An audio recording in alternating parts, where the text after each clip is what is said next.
What does it take to bring down a criminal empire that's been flooding a country with drugs for years? On April 9th, 2025, New Zealand police made a move that rocked the criminal underworld, arresting the national vice president of the Comancheros motorcycle club in Howick, Auckland.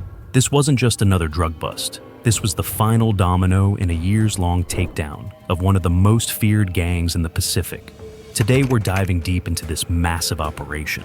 Who was arrested? How did police outsmart one of the smartest crime syndicates in the region?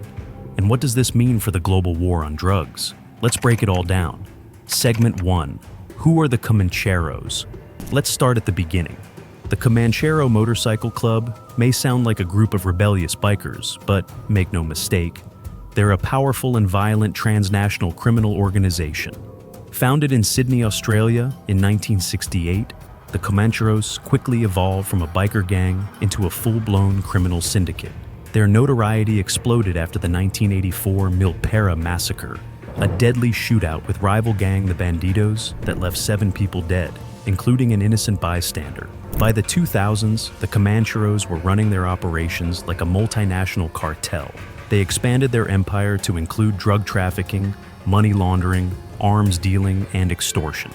Methamphetamine quickly became their main moneymaker, but they've also trafficked cocaine, ecstasy, and cannabis.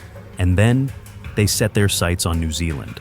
Since the early 2010s, the Comancheros have built a powerful presence in Aotearoa. Using Auckland and Tauranga's ports, they turned New Zealand into a drug smuggling hub, exploiting gaps in security and corrupt insiders to move massive drug shipments into the Pacific. But what really makes the Comancheros so dangerous is their structure. Think of it like a corporation, complete with presidents, vice presidents, accountants, enforcers, and logistics coordinators. Their network is tight, secretive, and protected by encrypted communications and layers of loyalty. Since 2018, they've been linked to over $100 million in drug seizures in New Zealand alone, including a record-breaking 613-kilogram meth haul in 2022, smuggled from Malaysia. Their global connections? Even more terrifying. They've worked with cartels in Mexico, Asia, and Australia to keep the drug pipelines flowing. But now, it seems the pipeline is finally drying up.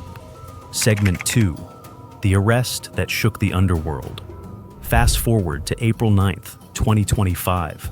After years of surveillance, undercover operations, and international cooperation, police finally made their move, arresting the Comancheros' national vice president in a targeted sting. Because of New Zealand's strict name suppression laws, we'll refer to him as John Doe, a 36-year-old Auckland man and the last high-ranking leader of the gang still walking free. This arrest was the culmination of 2 major drug busts, both linked to the port of Tauranga, a key gateway in the Comancheros' smuggling operations. Here's how it went down. Back in December 2024, 2 men, both 28, were caught trying to break into a shipping container. Inside were 5 suitcases packed with 200 kilograms of meth, street value about $30 million. Police swooped in, and the operation quickly expanded. A week later, 2 more men were arrested, including John Doe himself. And he wasn't just involved, he was allegedly the one orchestrating the entire import. He's now facing multiple serious charges: importing methamphetamine at Tauranga's port, attempting to possess cocaine for supply, participating in an organized criminal group. In New Zealand, these are heavy charges that can carry sentences of 7 years or more, especially for someone high up the chain. And with this arrest, law enforcement officially dismantled the gang's leadership structure in New Zealand. Segment 3. The bigger picture. So, why does this matter beyond New Zealand? Because the Comancheros are not a local gang. They're a global player in the international drug trade. Their operations stretch from Auckland to Mexico, Malaysia to Sydney.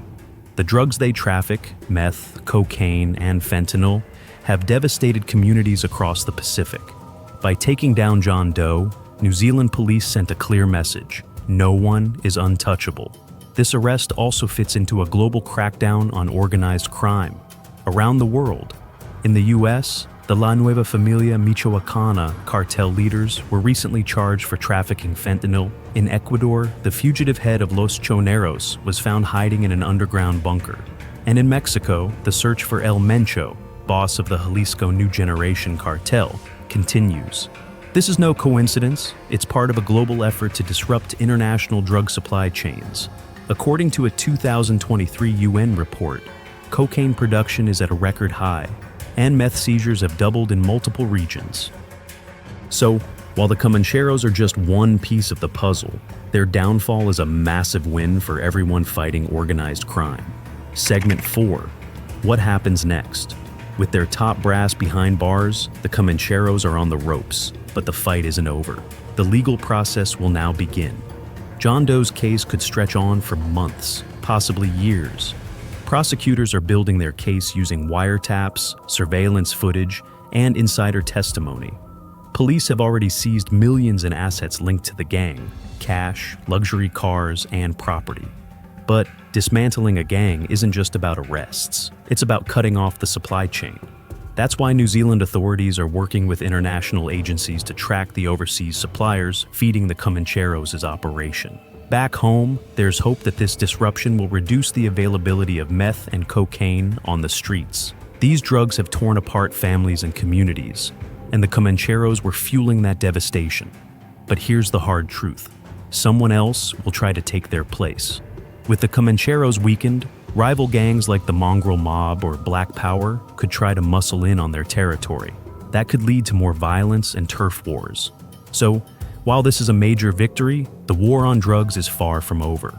Segment 5. Final thoughts. So, what can we learn from this? First, persistence pays off. Years of investigation, surveillance, and collaboration finally paid off for New Zealand police. Second, no criminal empire is too powerful to fall. Even a global syndicate like the Comancheros can be taken down. And third, the fight must continue. The arrest is a turning point, but not the end of the road. Communities still need support, addiction recovery programs need funding, and law enforcement needs ongoing resources. The arrest of John Doe marks a major milestone in New Zealand's fight against organized crime.